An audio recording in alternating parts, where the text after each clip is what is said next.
بسم اللہ الرحمن الرحیم۔ ناظرین کرام، کہا جاتا ہے کہ بہادر مارے جاتے ہیں، ذہین تنہا ہو جاتے ہیں اور دنیا مطمئن بے خبر لوگوں سے بھری رہتی ہے۔ یہ محض ایک جملہ نہیں، یہ تاریخ کا تلخ مگر سچا خلاصہ ہے۔ جہالت وقتی سکون دیتی ہے، وہ نیند جو سوالوں کے شور سے محفوظ رکھتی ہے، مگر شعور آنکھ کھول دیتا ہے، اور آنکھ کھلتے ہی سوال جنم لیتے ہیں۔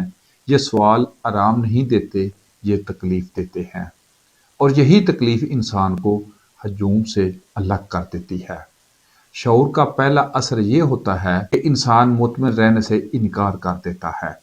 وہ مان لینے کی بجائے سمجھنا چاہتا ہے، قبول کرنے کی بجائے پرکھنا چاہتا ہے، اور یہی وہ لمحہ ہے جب راستہ تنہا ہو جاتا ہے، کیونکہ ہجوم سوال نہیں کرتا، وہ عادتوں میں جیتا ہے۔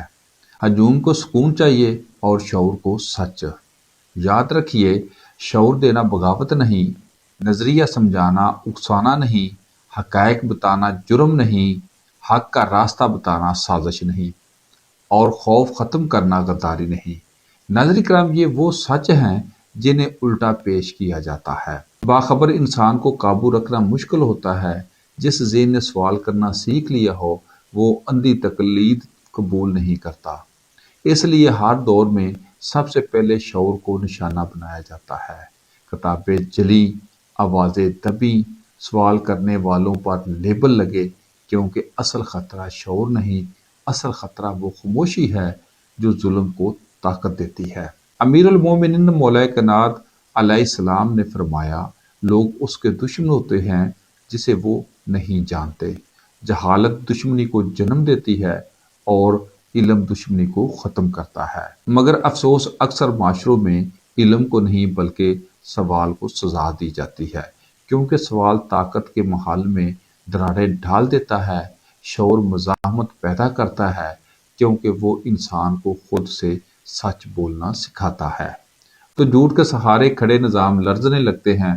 یہ مزاحمت بندوق سے نہیں، دلیل سے جنم لیتی ہے، نعروں سے نہیں، شعور سے مضبوط ہوتی ہے، اور ہجوم سے نہیں، کردار سے پہچانی جاتی ہے۔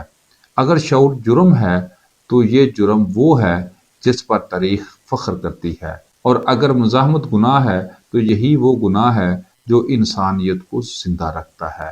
مگر بدقسمتی سے ہمارے شہر علی پور چٹھا میں بھی ایسے ابن الوقت مفاد پرست ٹولے بھی موجود ہیں جن کا نہ کوئی نظریہ ہے، نہ سمت، نہ فکری تسلسل، نہ اصولی وابستگی۔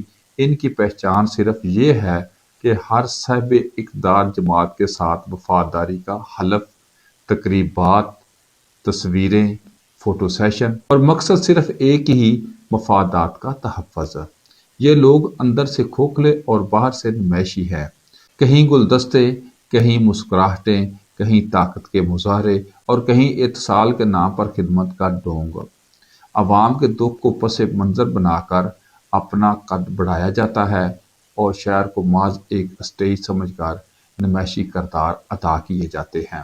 کہیں اتصال کے نام پر خدمت کا ڈھونگ، عوام کے دکھ کو پس منظر بنا کر اپنا قد بڑھایا جاتا ہے، شہر کو محض ایک اسٹیج سمجھ کر نمائشی کردار ادا کیے جاتے ہیں۔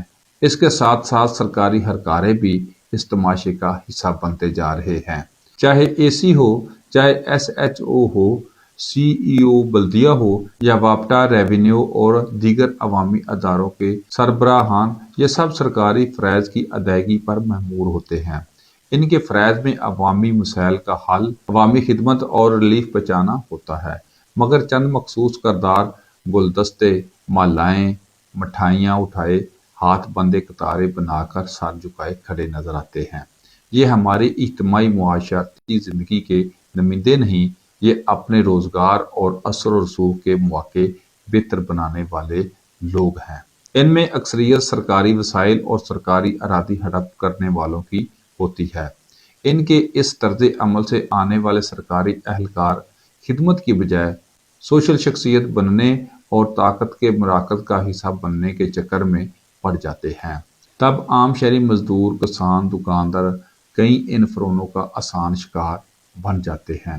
انصاف قانون پھولوں کی پتیوں اور مٹھائی کی ٹوکریوں میں دفن ہو جاتا ہے۔ یہ ہجوم نہیں، مفاد کا شور ہے۔ یہ خدمت نہیں، یہ شوبتہ بازی ہے، اور یہ قیادت نہیں، یہ وقتی سودا ہے۔ سوال صرف یہ ہے کہ یہ ڈرامہ کب تک چلے گا، کب تک شہریوں کا استحصال ہوتا رہے گا، کب تک دوسروں پر انگلیاں اٹھا کر اپنے گریبان پر پردہ ڈالا جاتا رہے گا۔ یاد رکھے، تاریخ کبھی خاموش نہیں رہتی۔